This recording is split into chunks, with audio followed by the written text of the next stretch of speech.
Y yo quiero invitarle a usted, antes de entrar a estudiar la palabra de Dios,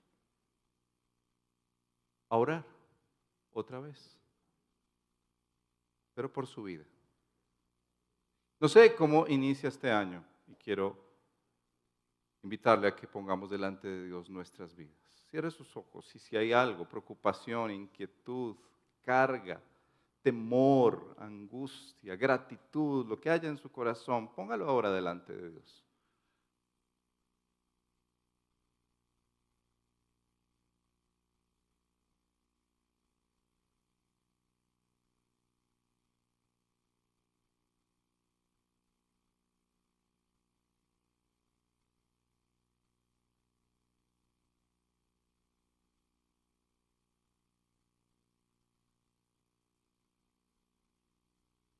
Esto te lo rogamos, Señor, en tu nombre. Recibe nuestras oraciones en Cristo Jesús. Amén. La iglesia cristiana en los últimos siglos y particularmente el último tiempo ha estado sufriendo una enorme crisis de identidad. Fíjese que no es solamente para la edad que llamamos la adolescencia de los jóvenes que uno encuentra y uno dice, no, es que está teniendo esa crisis de identidad, esa lucha. No, la iglesia, los cristianos enfrentamos una crisis de identidad enorme, sin precedentes. Y hay muchas razones para ello, solamente le ilustro aquí rápidamente una de ellas. Hay personas que piensan que la iglesia, lo hemos hablado en muchos momentos, es un edificio, que la iglesia es el lugar en el que nos reunimos y entre más cómodo, la iglesia es mucho mejor y más exitosa. Que la iglesia es un lugar donde yo puedo encontrar amigos y tener relaciones con otros y tal vez buscar novia si no tengo. Pero la iglesia es mucho más que eso. Y si no entendemos qué es la iglesia, ¿quién es el cristiano? ¿Quién eres tú si eres cristiano? No vas a saber para qué estás en este mundo. Dos preguntas importantes que se hace el ser humano. ¿Quién soy yo y para qué estoy en esta vida? Se han llenado librerías con libros que te ayudan a responder aparentemente esas preguntas. ¿Quién eres tú? ¿Y cuál es tu rol en este mundo? ¿Para qué estás en esta tierra? Y antes de entrar en nuestro pasaje, quiero hacerles unas advertencias que creo yo en este tiempo están pegando fuertemente a la iglesia, golpeando a la iglesia fuertemente. En ese tiempo que nos ha tocado vivir, que se llama posmodernidad, en el que se dice tu verdad es tu verdad, mi verdad es mi verdad, no hay un punto de acuerdo aparentemente. En ese contexto que llamamos posmoderno, en que se afirma que no hay una verdad absoluta, nosotros nos encontramos con esta realidad en el camino. Por ejemplo, el tema del individualismo. Si usted se ha dado cuenta, nuestra cultura cada vez más tiende a ser individualista. Cuando yo vivía en Bogotá hace más de 24 años, recuerdo que se experimentaba esa frialdad en las unidades residenciales, nadie se veía con la otra persona y tal vez eso era mucho mejor. Llegué a Medellín y cuando llegué a Medellín dije, ve, qué bonito, todos se hablan, qué bonito, todos se saludan. Pero 24 años después, puedo dar cuenta que Medellín está inmersa en el individualismo. Poco me importa lo que le pase al otro. Y si bien es cierto, esta pandemia ha traído un poquito de inquietud, uy, el vecino se enfermó, que no me toque. Y es más, estoy pendiente si va a bajar al ascensor para no encontrarme con él. Ese individualismo hace este efecto en la vida cristiana. Mi vida personal es mía, nadie se mete. por favor. Ni creas que por ser pastor tienes derecho a entrar en mi vida, o por ser hermano en Cristo tienes derecho a entrar en mi vida. Y se levanta dentro de la iglesia cristiana aparentemente esta identidad de que yo soy una persona independiente y nadie tiene que ver conmigo. ¿Eso es la iglesia? ¿Esa es la esencia de la iglesia? ¿Qué es ser un cristiano? Otro elemento de nuestra cultura es la meritocracia. Y uno lo tiene que entender aquí en nuestra Colombia, que todos vivimos por méritos. Tratamos de subir y escalar peldaños queriendo ganarnos los ascensos por méritos. Y llegamos a la vida cristiana y tal vez uno llega el primer día y dice, bueno, yo conozco esta iglesia y quiero escalar. Y empiezo a creer que entre más escale, más cerquita de Dios estoy. Y me conecto con otras personas, tal vez los líderes, y mejor aún si estoy hablando con un pastor, porque ya llegué. Ya llegué, y si Él ora por mí, amén. Creemos que la iglesia tiene esas jerarquías aparentemente, como si fueran la identidad de la iglesia. Una más. ¿Qué decir del consumismo? ¿Qué decir de ese flagelo importado del consumismo y que lo experimentamos en la iglesia cuando personas empiezan a ver un lugar como este y dicen, pero es que allí enseñan mejor. Pero es que la música de allí es excelente. Vengo de una experiencia de estar en vacaciones, visitando familia, y pues nosotros como familia, aún en vacaciones, vamos a la iglesia los domingos y decidimos visitar algunas iglesias allá en Bogotá. Y la verdad, uno empieza a decir, ay, mira, qué bonita esta alabanza. Ve, qué bueno que tienen aquí un programa tan bien manejado social. Y en el fondo de nuestro corazón empezamos a alojar una idea equivocada de qué es la iglesia. Si te pregunta alguien en tu casa hoy al almuerzo, ¿qué te enseñaron allá en la iglesia? Entonces, no, me hablaron de la iglesia. Bueno, ¿y qué es la iglesia? ¿Qué responderías? ¿Cuál es la identidad de la iglesia? ¿Y a qué se dedica la iglesia? Algunos dicen, no, es que allá en esa iglesia se dedican a pedir plata. No, desde que mi esposa entró a esa iglesia no la vemos en la casa. Capturan personas. ¿Qué es la iglesia? ¿Y para qué está en este mundo? Como pastores hicimos un retiro a final del año pasado, algunos de ustedes se enteraron, y en ese tiempo de oración, de diálogo con nuestras esposas también, llegamos a la conclusión que necesitamos entender qué es la iglesia para poder hacer bien nuestro trabajo. Y salían muchos textos de la Escritura, uno de ellos lo vamos a enseñar el día de hoy. Seguro usted lo recuerda por una canción que cantamos hace un momento, somos el pueblo de Dios, llamados para anunciar las virtudes de aquel. ¿Recuerdan ese texto? Bueno, ¿quién sabe qué pasaje es de la Escritura? A ver, le doy premio al que me diga qué pasaje de la Escritura es. Levante su mano, pues, sin pena, sin vergüenza. ¿No? Primera de Pedro, muy bien, Diana. Primera de Pedro, ¿qué?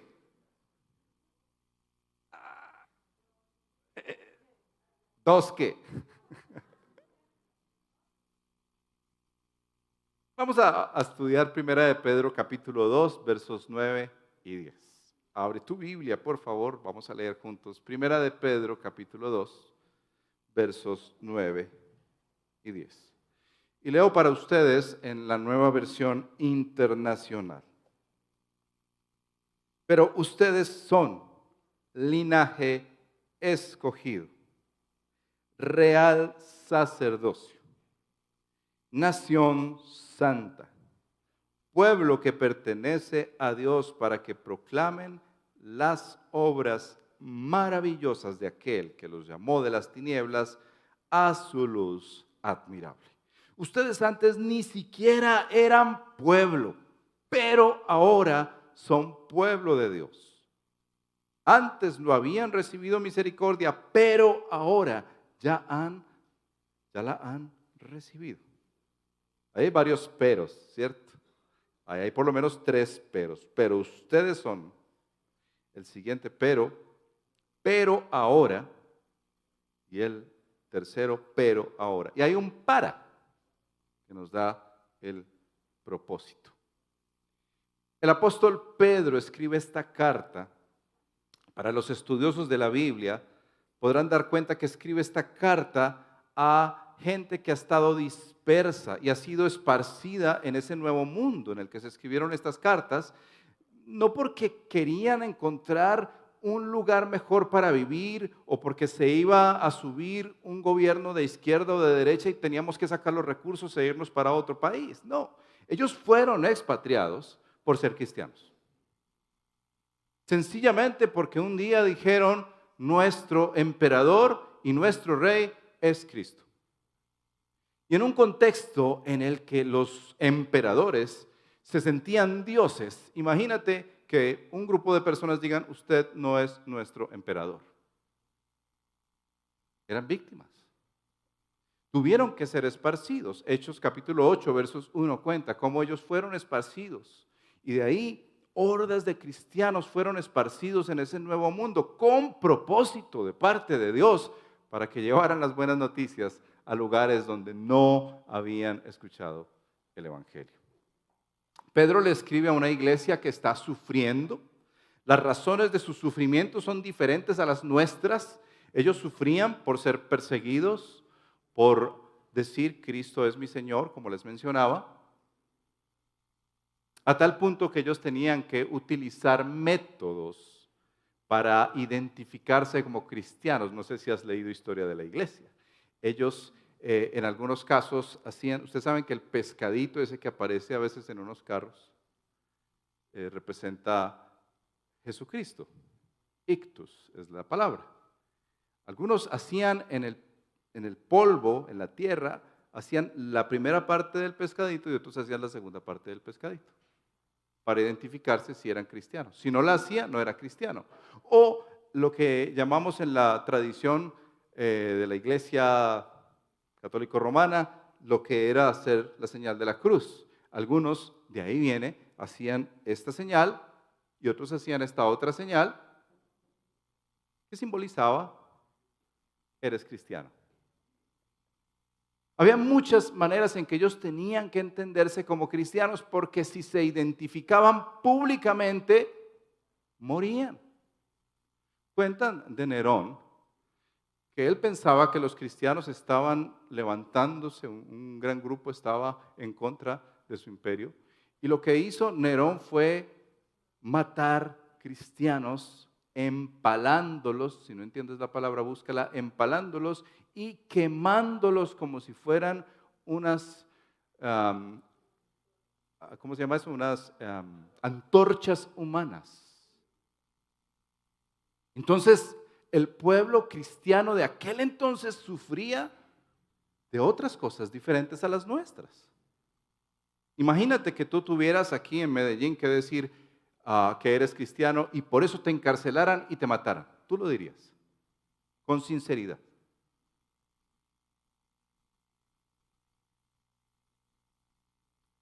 A veces uno lee el texto bíblico con un poco de romanticismo, ¿cierto? Cantamos la canción Somos el pueblo de Dios, llamados para anunciar sus virtudes.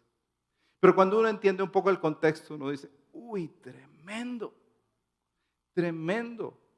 Porque el pueblo que estaba sufriendo persecución, que estaba viendo morir a sus seres queridos, pero por razones del Evangelio, ellos sabían lo que significaban estas palabras. ¿Y sabes qué pasa cuando uno está sufriendo? Empieza a hacerse preguntas. Una de ellas es: Dios sí me ama. ¿Será verdad esto del Evangelio? Pero ¿por qué si estoy siguiendo a Cristo me pasa todo esto? ¿Te has hecho esas preguntas? Yo me las he hecho. Momentos críticos de mi vida. Sobre todo cuando esperaba algo que no se dio o cuando vi partir un ser querido. La gran pregunta es: ¿y Dios sí tiene cuidado de mí? Recuerdo varios momentos de la historia de mi familia y especialmente enfermedades que experimentamos. Dios sí nos ama realmente. Y por eso el apóstol Pedro tiene que escribir esta carta para recordarle a los cristianos, en primer lugar, quiénes son. Porque nos olvidamos de quiénes somos cuando sufrimos. Y peor aún, olvidamos la razón por la cual Dios nos puso en este mundo. ¿Cuál es nuestra tarea? A veces nos perdemos en estas realidades en que creemos que nuestra tarea es tener, y me ha escuchado muchas veces decirlo, tener una buena esposa, tener un apartamento muy bonito, tener la finca, tener carros, tener el perro, ¿recuerdan? El gato, el loro, y ya. Y una buena hamaca para el retiro. Eso es el propósito por el cual Cristo vino a morir. Que yo tenga una buena vida y ya. Que se me cumplan todos los deseos y ya. Que tengamos un buen auditorio y digamos: esta es la mejor iglesia de Medellín y ya. Esa es la razón por la cual Cristo fue a la cruz del Calvario. Pedro en el primer capítulo les deja muy en claro que aunque estén dispersos, ellos son familia de Dios. Y en el capítulo 2, que no vamos a entrar en detalle, ya hemos predicado la carta de Pedro varias veces, habla de lo central que es la obra de Cristo Jesús. Que Cristo es la piedra escogida. Para los que entienden un poco de arquitectura y construcción, la piedra central, la piedra pivote, la piedra principal, sin la cual no existiría esa construcción. Y deja esto muy en claro, que Cristo es esa roca que para algunos es de salvación, esa roca de protección, de cuidado, pero para otros es una roca que hace caer. Es decir, aquel que no entrega su vida a Cristo, que niega a Jesús, dice el verso 8, una piedra de tropiezo y una roca que hace caer, tropiezan al desobedecer la palabra para lo cual ya estaban destinados. Y ahí es donde viene nuestro pero. Y vamos a hablar rápidamente de estos tres elementos. La identidad, nuestra identidad. ¿Quién es un cristiano y por ende quién es la iglesia en general? Nuestro propósito, porque tú no estás en este mundo sin propósito. Tienes un propósito muy importante, seas joven, seas adulto, seas anciano, seas mujer, seas hombre. Tienes un propósito si eres cristiano. Y nuestra base firme, inconmovible. Miremos este asunto de nuestra identidad. Pedro les dice, en primer lugar, estas expresiones: linaje escogido, puedes subrayar ahí, real sacerdocio, nación santa, pueblo que pertenece a Dios. Linaje escogido es la primera de las imágenes que trae Pedro del Antiguo Testamento. Un linaje, una descendencia escogida. Escogida por Dios mismo. Si tú lees el Antiguo Testamento, recordarás que Dios escogió a un hombre llamado Abraham para crear un pueblo y formar el pueblo que hoy en día entendemos como el pueblo de Israel. Dios lo escogió, ellos no aparecieron de la nada. Y asimismo en el Nuevo Testamento el Señor escoge a un grupo de hombres para formar lo que hoy en día se llama la iglesia. Tu identidad como cristiano comienza con una descendencia. Tú eres una descendencia escogida. Escogida.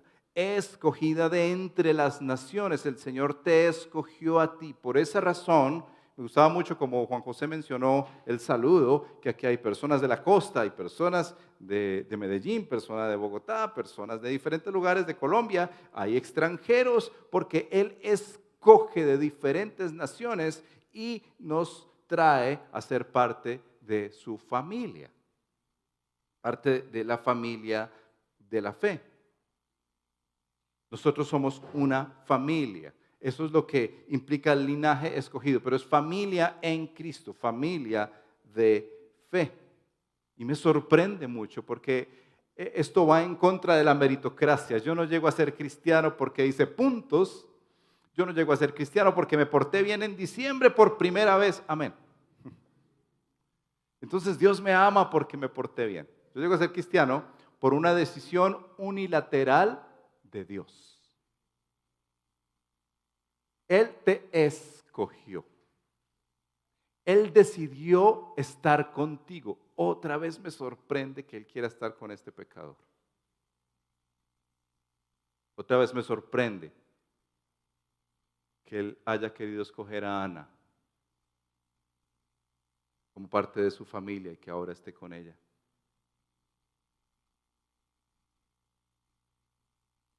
Somos un linaje escogido. Él nos ganó, Cristo, en la cruz del Calvario. No es una salvación ahí hipotética que ocurrió alguna vez en el pasado, la muerte de Cristo ya. No, ocurrió para nosotros hoy y mañana, y cuando ya no estemos, continuará para las próximas generaciones hasta que Él regrese. Él está recogiendo su linaje, Él está recogiendo su herencia, la que Él escogió. Hay una diferenciación entre la familia de origen y la familia de la fe. Yo la experimenté 100% en vacaciones. Amo profundamente a mis padres. Amo profundamente a mis hermanos, a mis cuñados, a mis suegros. Sí, a mi suegra, profundamente. Ella es muy especial, es una suegra muy especial. Pero aún así, es familia de la cual yo vengo, el origen de mi familia. Dios quiso que estuviera ahí. Mi papá se llama Alberto, mi mamá se llama Gloria. Mis hermanos, Diego, que ya está en el exterior, Camilo, Claudia, mis sobrinos. Pero ¿saben qué? Amando tanto a mi familia como la amo, pude diferenciar lo profundo que es el vínculo de ser parte de la familia de la fe. De haber tenido ese sello tan especial que se llama linaje escogido. Porque hermanos, no hay otra manera por la cual estuviéramos juntos hoy. Piénsalo así. Tú puedes ser extranjero, puedes ser de una posición social diferente, pueden gustarte o no los bogotanos, pero Dios quiso que estuviéramos juntos. Linaje escogido. ¿No te gozas en eso? ¿No te alegras en saber que aunque haya sido buena o mala tu familia de origen, Dios te insertó en una familia que Él escogió? Tú estás sentado al lado de un cristiano, no porque quisiste sentarte, sino porque el Señor dijo, yo quiero que tú seas de esta familia, punto. Tú no tienes nada que ver ahí. Por esa razón que les decimos a nuestros queridos hermanos, Samuel, María Paula, que no es una frase de cajón, son nuestra familia. Y ustedes lo saben. No solo porque lloramos con los que lloran, sino porque nos servimos unos a otros, nos ayudamos unos a otros, y eso lo hace Cristo. Su sangre nos ha pegado como su linaje escogido. No solo queda ahí, sino también se mueve a hablarnos de que somos una nación santa. Es muy importante hablar de esos dos términos, nación y santa. Nación no necesariamente geográfica. Tú vas a cualquier otro lugar y te encuentras con una iglesia cristiana y te encuentras con cristianos y son tu familia. Pero el distintivo importante es santa, no perfecta. La Escritura habla que estamos cada día siendo santificados por su Espíritu Santo. Cuando nosotros entendemos la palabra de Dios y no solo la memorizamos, sino la aplicamos a nuestras vidas, cada día la palabra, por la obra del Espíritu Santo, nos está limpiando y santificando de tal manera que tú hoy, cristiano, eres más santo que ayer.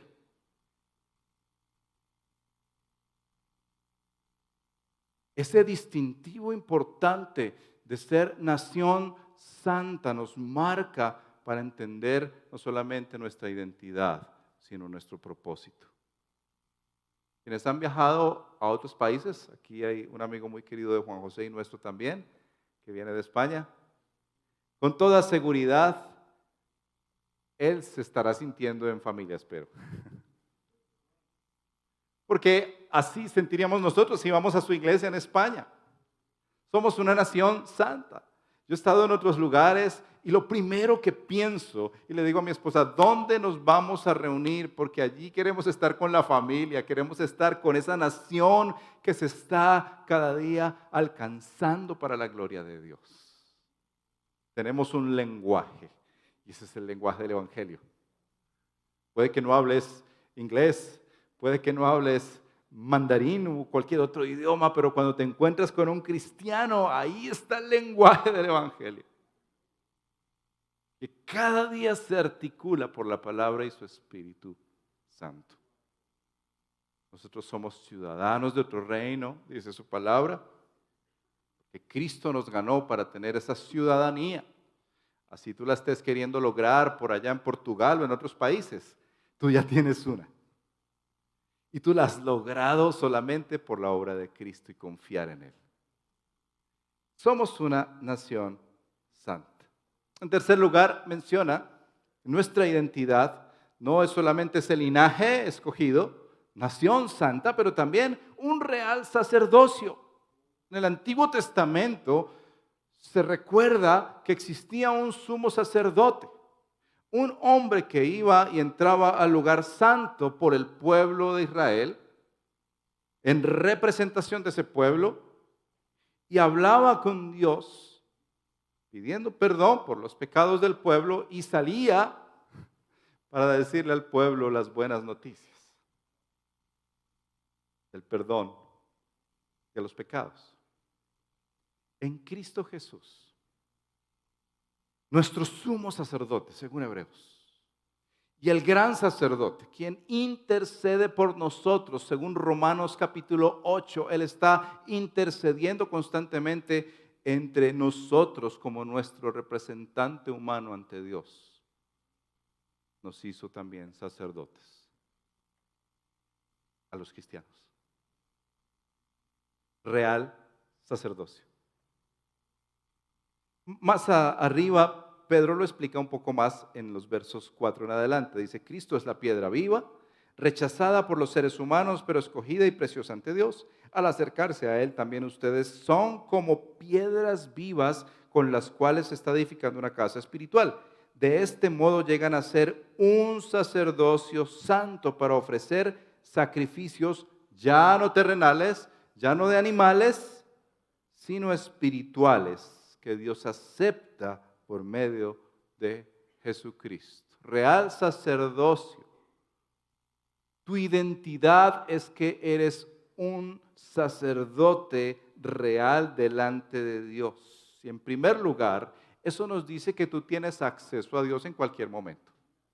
Tú no necesitas que un pastor vaya y te bendiga el nuevo almacén que vas a abrir, el nuevo carro que compraste.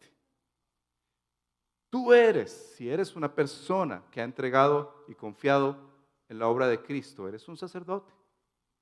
En primer lugar, tienes acceso a la presencia de Dios por Cristo Jesús todos los días, todo el tiempo, 24/7. Esa era la expresión que utilizaban los reformadores cuando dijeron coram Deo. Estamos todos los días, todo el tiempo en la presencia de Dios. Y en segundo lugar, tu papel no es pasivo. Tu papel es de interceder, compadecerte por las realidades de nuestra ciudad y nuestra nación y nuestro mundo y no perder tanto tiempo en TikTok. Imagínate un real sacerdote todo el tiempo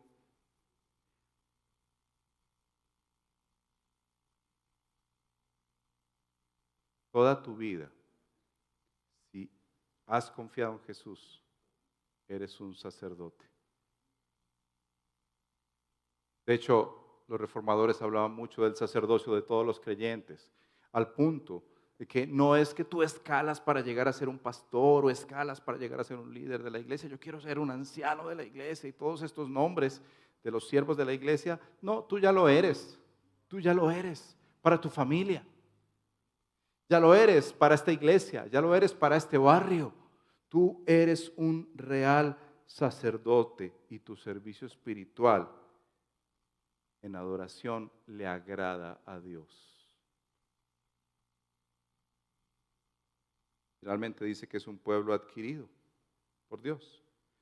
Tú no llegaste a ser cristiano sencillamente porque tocaste las baldosas de una iglesia. El llegar a una iglesia y pisarla no te hace cristiano. El tener una Biblia en la casa, en el Salmo 91, no te hace cristiano. El estar viendo todos los días predicaciones por YouTube no te hace cristiano. O poner la radio cristiana en el carro no te hace cristiano. Diezmar para una iglesia y dar para proyectos de la iglesia no te hace cristiano. La pregunta es, ¿qué te hace cristiano?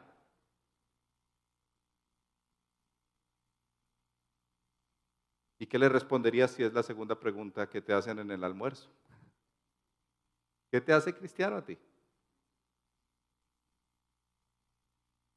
Es un pueblo adquirido por Dios. ¿Cómo Dios te adquirió?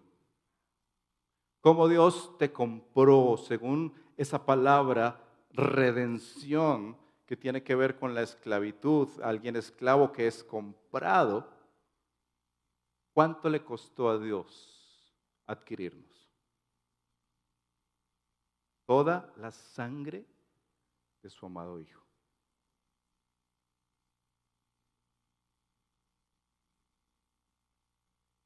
Cuando lleguemos a Semana Santa y veas esas películas que representan la vida y la muerte de Cristo, piensa en ese momento, eso costó mi salvación. Eso costó el ser parte de la familia de Dios.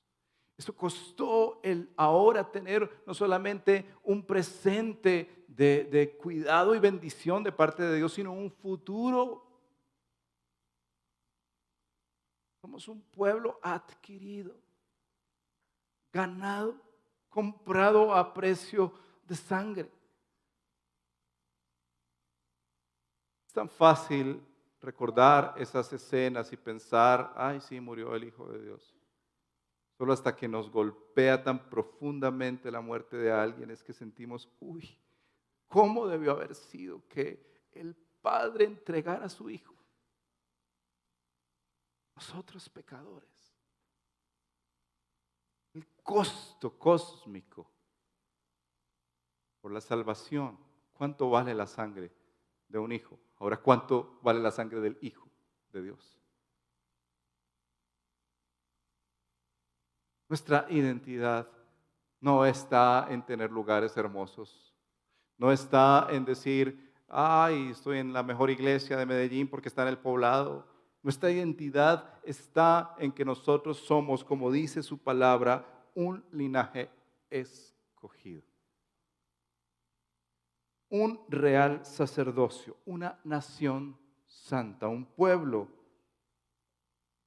que ha sido adquirido, ganado por Dios. Entonces, podemos decir quiénes somos los cristianos. ¿Tienes respuesta para eso? Ahora la segunda pregunta es, ¿para qué estamos acá? Y Pedro habla a hombres y mujeres sufriendo que empiezan a perder el propósito de su vida por ese sufrimiento.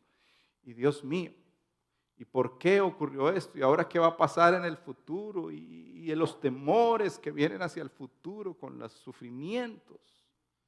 Pedro les dice muy claro, ustedes están ahí por una razón. Anunciar sus virtudes. Punto. Anunciar sus virtudes. Presentarle a los demás quién es Dios, quién es su Hijo, cuáles son sus promesas, cuál es su plan de restauración. Si bien es cierto, el ser humano quebrantó todo esto y en Cristo se está restaurando, llegará el día en la total renovación de este mundo. Y nosotros estamos participando cada día en esa restauración. ¿Para qué estás acá? Esa es una pregunta profunda, créame, son preguntas existenciales. ¿Para qué estás tú en este mundo? Recuerdo uno de los libros que se volvió bestseller de un cristiano, pastor, Rick Warren. Ustedes han escuchado aún el audiolibro de Una vida con propósito. Bueno, aquí está condensado. ¿Cuál es el propósito de la vida del cristiano? Anunciar, anunciar, presentar, proclamar, juntamente con los cielos, la gloria de Dios. En otras palabras, Dios nos ha dado una identidad para que nosotros mostremos su identidad. Dios nos ha dado una marca clara en nuestras vidas para que nosotros reflejemos ese carácter y lo demos a conocer a todos los demás. Así que tu propósito en la vida no es llegar a ser una mejor mamá, un mejor papá, un mejor gerente, un mejor empresario. Tu propósito en la vida ni siquiera es ser un mejor músico. Amén, si todo eso lo desarrollas, pero tu propósito en la vida es que eso que Dios te dio sirva como un medio y no un fin. Un medio para anunciarlo a Él. ¿De qué manera alguien que Dios le ha dado la virtud de hacer dinero puede utilizar el dinero para anunciar al Señor?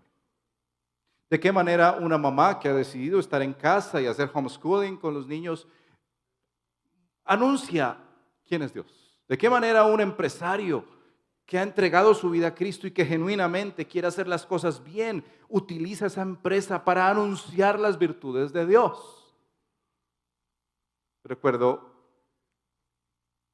un testimonio de una dama, que no es de este país, en Nueva York, que empezó a entender el Evangelio y le gustaba formar unos cafés muy bonitos en Nueva York, porque se dio cuenta que la gente en Nueva York con la vida tan agitada no tenía tiempo para ir a casa y cocinar, sino que todo el día están por fuera.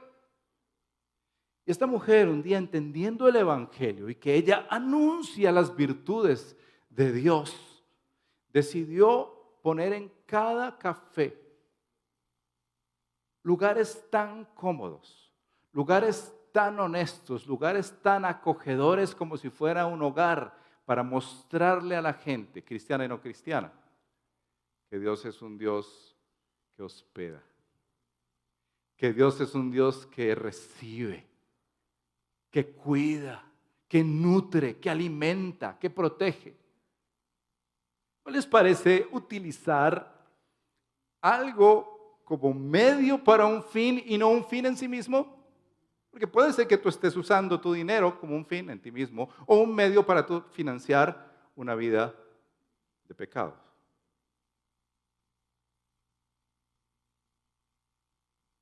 Nuestro llamado como iglesia,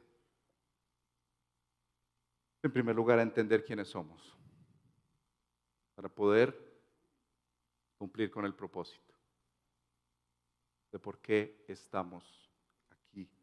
¿Por qué estamos en el poblado? ¿No te has hecho esa pregunta? Alguien dijo una vez, ¿por qué no nos vamos a una bodega por allá al centro? Sale más barato y punto, hacemos un auditorio más bonito. Porque el poblado necesita que le anunciemos las virtudes de Dios.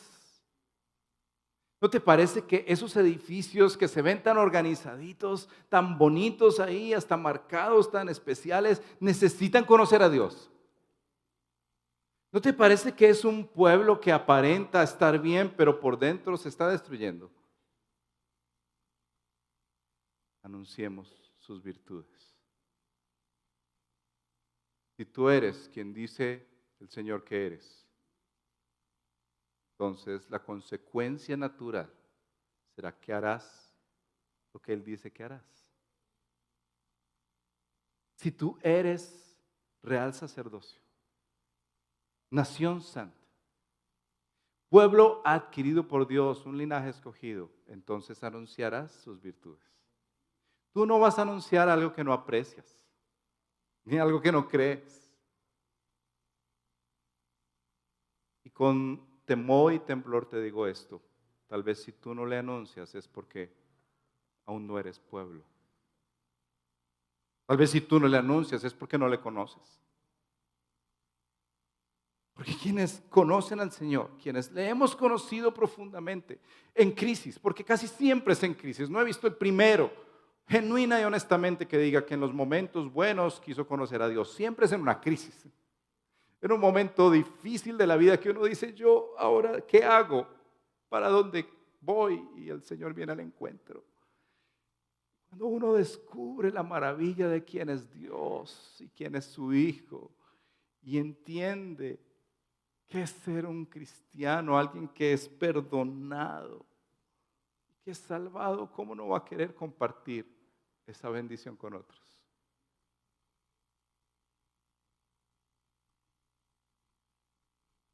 Por eso tenemos que regresar al fundamento de donde todo empieza y es, ustedes ni siquiera eran pueblo. Pablo lo utiliza más extenso en Efesios capítulo 2. Nosotros antes estábamos muertos en nuestros delitos y pecados. Ustedes no eran pueblo, dice Pedro, pero ahora son pueblo. Antes no habían recibido misericordia, pero ahora la han recibido. Gloria a Dios. Como dicen por ahí, alguien dice amén. Que ha recibido la misericordia de Dios. Amén. Porque otra vez no es por mérito, no por obras para que nadie se gloríe, sino por la obra de Cristo Jesús. Y nuestro fundamento es Cristo. Miren que pongo en Sión una piedra principal, escogida y preciosa, y el que confíe en ella no será jamás defraudado. El que confíe en ella no será jamás defraudado. Nuestro fundamento es Cristo. Por eso tú escucharás una y otra vez en este púlpito. No queremos hablar solamente de tips para que tú te sientas mejor en el mundo. O para que te vaya mejor como esposo o esposa o como papá. Eso es importante hacerlo. Pero lo central y el fundamento es Cristo Jesús. Piedra escogida y preciosa, rechazada, como dice Juan en su capítulo 1, como dice Romanos en el capítulo 3. Rechazada, no hay quien busque a Dios, pero esa piedra escogida es sobre la que nosotros edificamos nuestra vida y nuestra fe. Él es el fundamento. Y Él es quien dice quiénes somos. Y Él es quien dice para qué estamos acá en este mundo. Así que si tú has tenido ideas equivocadas de qué es la iglesia, si tú has tenido pensamientos, no, pero es que la iglesia debería ser un poco más, hoy en día el término es incluyente. Debería estar de moda con el progresismo político. La iglesia es lo que Dios dice que es. Y hace lo que Dios dice que hace. Punto. Hemos hablado en otras predicaciones que la iglesia no es una empresa. Tiene que ser mucho mejor que una empresa. en sus cuentas y en su manejo. Pero no es una empresa en sí mismo. La iglesia no es una EPS, para nada. O una ONG. Hace cosas similares. Ayuda. Recibe enfermos espirituales. La iglesia es lo que Dios dice que es. Nación santa. Linaje escogido. Y hace lo que Él dice que hace. Anuncia sus virtudes de muchas maneras. Reunidos un domingo. Claro. Le proclamamos a este valle, le proclamamos a esta ciudad que Él es nuestro Señor. Pero esparcida en semana, de lunes a sábado, proclamándole en nuestro entorno quién es Él. Y la iglesia se sustenta y se basa solamente en la única obra, exclusiva obra, piedra escogida, que es Cristo Jesús. Yo quiero invitarte a reflexionar de la siguiente manera. Estuve ayer recordando una película con nuestros sobrinos que se vinieron también con nosotros de Bogotá. No sé si habrás visto la película Diamantes de Sangre. En el 2006 salió. La película narra esa triste historia en Sierra Leona, África Occidental, de los diamantes que son utilizados por el resto del mundo, pero que no se sabe el costo. Personas que son esclavizadas para sacar diamantes. Y por eso el término diamantes de sangre que se acuñó para que la gente cayera en cuenta de lo que estaba ocurriendo allá en África. La muerte de personas inocentes solamente para obtener esas piedrecitas en un collar. La película narra la historia de un hombre, Salomón Bandí, para los que la quieran ver, y es capturado por las guerrillas que están financiando todo ese proceso de los diamantes. Salomón pierde su familia y todo el peregrinaje de la película, para que la veas de pronto ahora que es puente, es tratando de recoger a su familia. Se encuentra con un traficante quiere más diamantes y se dan cuenta que él tiene un diamante casi el tamaño de un huevo y es rosado, que puede valer infinidad. Entonces este traficante empieza a ayudarle a buscar a su familia, se encuentra con su esposa, con las 2 hijas, pero falta el hijo. Y el hijo es capturado por la guerrilla y es adoctrinado para que mate a otros, siendo un niño que ha sido formado en su familia, que quería estudiar, un niño que tenía proyectos muy buenos en su vida. La historia central ocurre cuando el papá, después de muchas peripecias, se encuentra con su hijo y lo logra rescatar, pero el hijo todavía se siente como un guerrillero. Cuando descubren dónde está el diamante, el papá saca el diamante de la tierra, se lo muestra al traficante porque él les iba a ayudar a salir de allá. Y el niño agarra una pistola y empieza a empuñarle a él. Y Salomón, el papá, le empieza a decir a su hijo: tú eres Día, tú eres mi hijo. Tu mamá está haciendo comida y te espera. Tus hermanitas quieren jugar contigo. Tú no eres ese guerrillero. Tú eres mi hijo.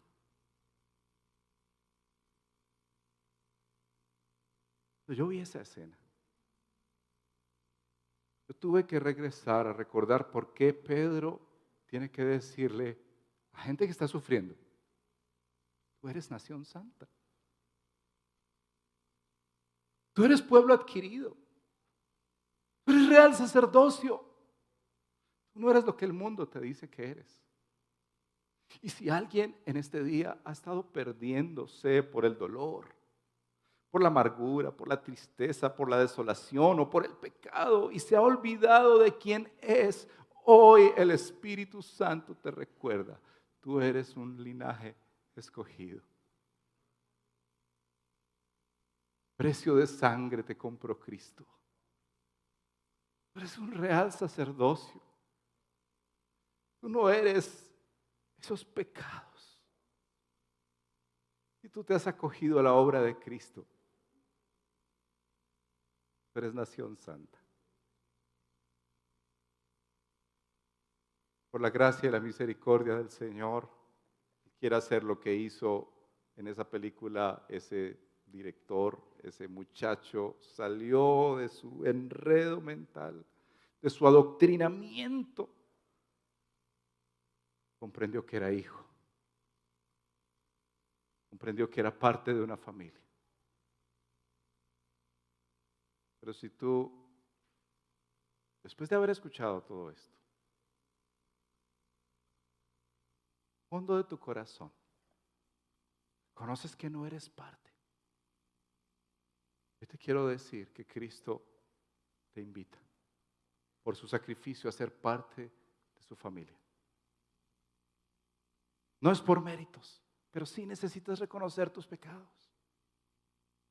Sí necesitas hoy decirle, Señor, yo no quiero vivir una vida más así de triste. Reconocerle a Él como tu Salvador, tu Señor. Puede ser que hayas vivido años conociendo la Biblia y que seas un hijo de cristiano. Yo sé a quiénes le hablo.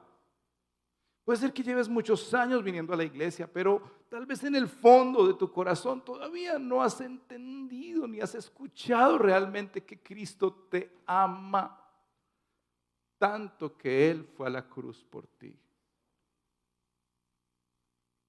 El efecto natural de esa realidad espiritual es que le quieras anunciar. Quiero invitarte a orar. Cierra tus ojos, por favor.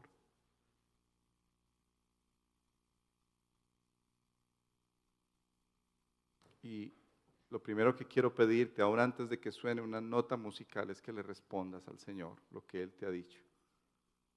A ti, iglesia, hermano, cristiano, familia en la fe. Aplicaciones como las misiones que tenemos a fin de mes. Ser testimonio en tu casa, en tu trabajo, dar el anuncio del Evangelio a tus familiares. Hablar el Evangelio y tener conversaciones con otros acerca de la fe y no solamente del fútbol o la política o del COVID.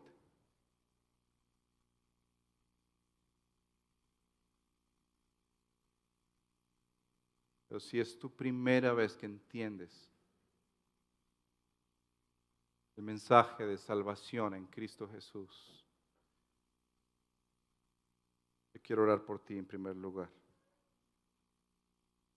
Señor Jesús, yo quiero pedirte en esta hora que hagas un milagro que es sobrenatural, que nadie más puede hacer sino tu Espíritu. Nosotros hablamos a las conciencias, pero tú hablas al corazón. Por muy articulado o no articulado que sea un mensaje, solo tú puedes llevarlo a lo profundo del corazón, Señor. Y quiero orar pidiéndote por hijos de cristianos aquí, Señor, que tal vez se han sentido cristianos por hacer lo que sus papás les dicen que hagan, por ir a los lugares correctos y hablar con las personas correctas, el lenguaje correcto, pero que su corazón todavía no ha sido entregado a ti, Señor. Que hagas esa obra sobrenatural. Llámalos a ti, a salvación, Señor. Hazles linaje escogido. Por tu gracia y por tu amor, Señor, invítalos a ser parte de la familia de la fe. Que ellos reconozcan que su vida como la están viviendo, al igual que nosotros en otro tiempo, Señor, éramos perdidos, sin propósito en este mundo. Cátalos, por favor, Señor. Ellos que han sido heridos también, y han sufrido, como nuestros queridos Samuel y María Paula y su papá. Y nosotros como iglesia que hemos sufrido de otras maneras distintas,